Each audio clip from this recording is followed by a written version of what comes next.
आपने कभी पानी का ग्लास लेना, एक ट्रांसपेरेंट ग्लास में ना पानी भर लेना, ठीक है, उसमें पेंसिल को रखना और उसको देखना। आपको ऐसा लगेगा कि जो पेंसिल है वो थोड़ी सी ऊंचे लेवल पर पड़ी है ना? देखा है कभी? हाँ जी समृद्ध, देखा है बेटा? साईं, आपने देखा है? ऐसे करके देखना, एक ग्लास, एक कांच के ग्लास में ना पानी लेना और उसके अंदर पेंसिल रखना। आपको ऐसा अपीयर होगा कि वो थोड़ा लेवल उसका ऊंचा है। वो होता है रिफ्रैक्शन की वजह से।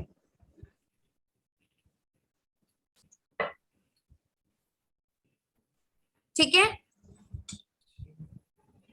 शार्पनर करून पेन्सिल शार्पन करून रख लो बेटा, कुछ भी रख लो, शार्पनर रख लो, पेंसिल रख लो, उसके थ्रू आप देख सकते हो। आपको अपीयर होगा कि ये यहाँ पर है। Got it? ये क्यों होता है? शार्पनर करके Sai please mute yourself. See, this is a pencil, this is a glass of water. I'm keeping this pencil into this. अब अगर आप इसको देखोगे ना तो आपको ऐसा लगेगा कि ये ऊंची लगी हुई है। यहाँ पर ध्यान से देखो, दिख रहा है? टेढ़ी है पेंसिल, देखो, दिख रहा है आपको कि टेढ़ी है पेंसिल? क्या एक्चुअली में पेंसिल टेढ़ी है? देखो, क्या पेंसिल टेढ़ी है? इसमें लग रही है, देखो, आपको इसमें लगेगा कि पेंसिल टेढ़ी है। ऐसा क्यों होता है? ऐसा रिफ्रैक्शन की वजह से होता है। अब there is a difference between refraction and reflection. Refraction में ना दो मीडियम इन्वॉल्व हो गए, जैसे कि जो लाइट है वो एयर में से ग्लास में जा रही है। एयर की डेंसिटी अलग है, ग्लास की डेंसिटी अलग है। इसकी डेंसिटी ये है, इसकी डेंसिटी ये है, ठीक है।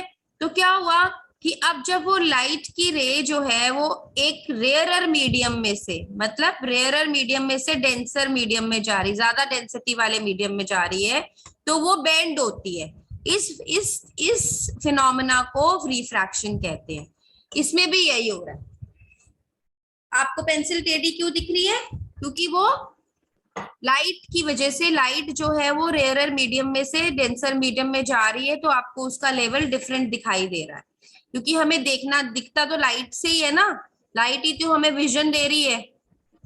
अब क्या हुआ, ये इंसिडेंट रे आई और ये यहाँ ओ पॉइंट पे फॉल करी, उसके बाद वो एंटर कर गई दूसरे मीडियम में, तो वो बेंड हो जाएगी। अब अगर हम यहाँ पर एक नॉर्मल ड्रॉ करते हैं तो ये जो लाइट की रे है ये टुवर्ड्स नॉर्मल बेंड होगी, मतलब इस तरफ को बेंड हो जाएगी, इस तरफ टुवर्ड्स नॉर्मल बेंड होगी। जब वो रेयरर से डेंसर मीडियम में जाती है तो वो टुवर्ड्स नॉर्मल बेंड होती है, ठीक है। और जब वो डेंसर से रेयरर में जाएगी तो वो away from the normal bend होगी। This is called refraction, bending of the light. अब लॉज ऑफ रिफ्रैक्शन क्या है कि जो इंसिडेंट रे है, रिफ्रैक्टेड रे है और नॉर्मल है, ये सारे सेम प्लेन पे लाए करेंगे। दूसरा लॉ ऑफ रिफ्रैक्शन क्या है कि जो sine of angle of incidence upon sine of angle of refraction is a constant. ये हमेशा कांस्टेंट रहेगा। इसको बोलते हैं स्नेल लॉ ऑफ रिफ्रैक्शन।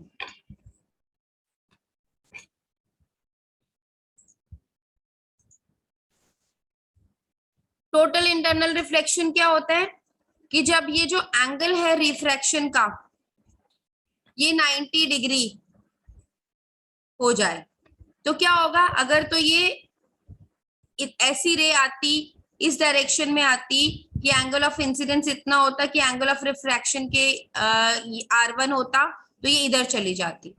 फिर ये फॉर एग्जांपल दूसरी रे है वो थोड़ा ज्यादा बेंड हो गई। अब ये वाला जो एंगल ऑफ इंसिडेंस है वो ऐसा है कि ये इस लेवल पे चली गई। अब ये जो एंगल ऑफ इंसिडेंस जो है वो ऐसा हो गया कि एंगल ऑफ रिफ्रैक्शन जो है वो मिनिमम 90 डिग्री हो गया, ठीक है। इसको बोलते हैं क्रिटिकल एंगल। Critical angle. जो क्रिटिकल एंगल है वो ऐसा एंगल है इंसिडेंस का जिससे कि रिफ्रैक्शन का एंगल जो है वो 90 डिग्री हो जाता है। जब वो 90 डिग्री हो जाएगा तो ये जो रे गई है ये वापस उसी मीडियम में आ जाएगी। इसको बोलते हैं टोटल इंटरनल रिफ्लेक्शन। और क्रिटिकल एंगल वो एंगल होता है इंसिडेंस, वो एंगल ऑफ इंसिडेंस होता है जिससे कि एंगल ऑफ रिफ्लेक्शन जो है वो 90 डिग्री हो जाता है। और वो जो रे है लाइट की वो वापस उसी मीडियम में ही रिफ्रैक्ट कर जाती है, वापस उसी मीडियम में ही रिफ्लेक्ट कर जाती है। तो क्या होता है, टोटल इंटरनल रिफ्लेक्शन हो जाती है, उसी मीडियम में ही रहती है वो रे, बाहर नहीं निकलती, दूसरे मीडियम में नहीं जाएगी, रिफ्रैक्शन नहीं होगी, टोटल इंटरनल रिफ्लेक्शन हो जाएगी, एक ही मीडियम में रहेगी। जब एक ही मीडियम में रहती है तो रिफ्लेक्शन होती है, जब दो मीडियम्स इन्वॉल्व होते हैं तो रिफ्रैक्शन होती है।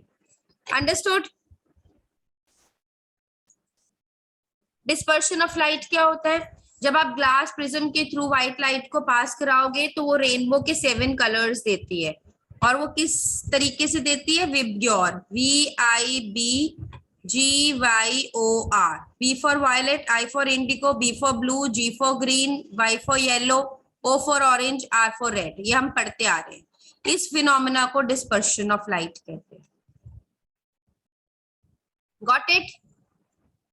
आप इसमें आपको क्वेश्चन आता है which colour is deviated the most? सबसे ज्यादा कौन सा डेविएट कर रहा है? जिसका एंगल ऑफ डेविएशन सबसे ज्यादा है, this is the angle of deviation. किसका ज्यादा है? वायलेट लाइट का। और सबसे कम किसका है? रेड लाइट का। सो सबसे ज्यादा डेविएट कौन सा कलर कर रहा है? Violet light. और सबसे कम डेविएट कौन सा कर रहा है? Red. So red is the least deviated colour, violet is the maximum deviated colour. और इनके बीच में जो है वो उसके अकॉर्डिंगली होंगे जैसे वो अरेंज्ड है। और रेड कलर की वेवलेंथ सबसे ज्यादा होती है, रेड कलर की वेवलेंथ सबसे ज्यादा होती है, वायलेट कलर की वेवलेंथ सबसे कम होती है। जो लीस्ट डेविएट कर रहा है उसकी वेवलेंथ सबसे ज्यादा है, जो मैक्सिमम डेविएट कर रहा है उसकी वेवलेंथ सबसे कम है। Okay, got it?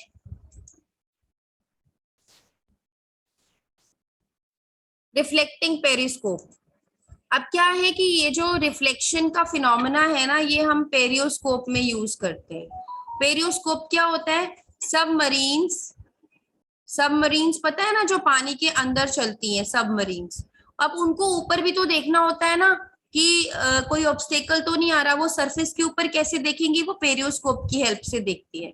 तो पेरियोस्कोप में क्या होता है, एक वुडन कार्डबोर्ड होता है, उसमें 2 बार जो है वो वुडन कार्डबोर्ड अरेंज्ड ऐसे होता है 90 डिग्री पे।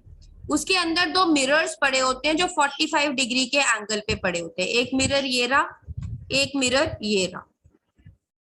यहां से हम देखते हैं अंदर से, और यहां से क्या होता है, ऑब्जेक्ट से लाइट टकरा के आई, यहाँ पर इमेज बनी, वो इमेज जो है वो यहाँ पर बनती है और वो हमें दिखाई देती है। जैसे कि आप अपने पीछे वाले हेयर को देखना चाहो तो आप 2 मिरर्स यूज करते हो, तो आप क्या करते हो, आप मल्टीपल रिफ्लेक्शन का यूज करते हो। सिमिलर वे में ये भी मल्टीपल रिफ्लेक्शन का यूज करता है और हम बाहर देख पाते हैं। सबसे पहले रे आई, वो फर्स्ट मिरर पे पड़ी, उसकी जो इमेज है वो इस पे बनेगी और वो हमें दिखाई देगी।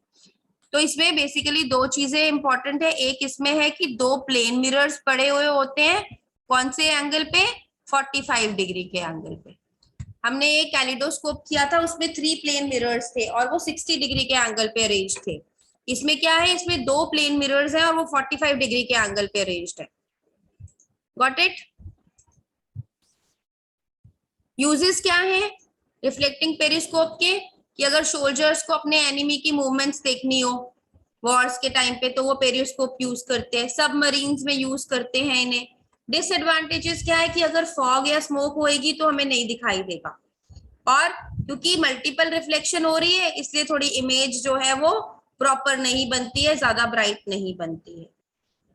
अब हम देखते कैसे हैं? हम देखते हैं अपनी आई की हेल्प से। तो आई हमारी जो है वो किस तरीके से काम करती है वो हम पढ़ेंगे नेक्स्ट क्लास में। पूरा वीडियो देखने के लिए और लेटेस्ट एग्जाम अपडेट्स जानने के लिए डाउनलोड करें कैरियर डिफेंस स्कूल का एंड्रॉयड ऐप।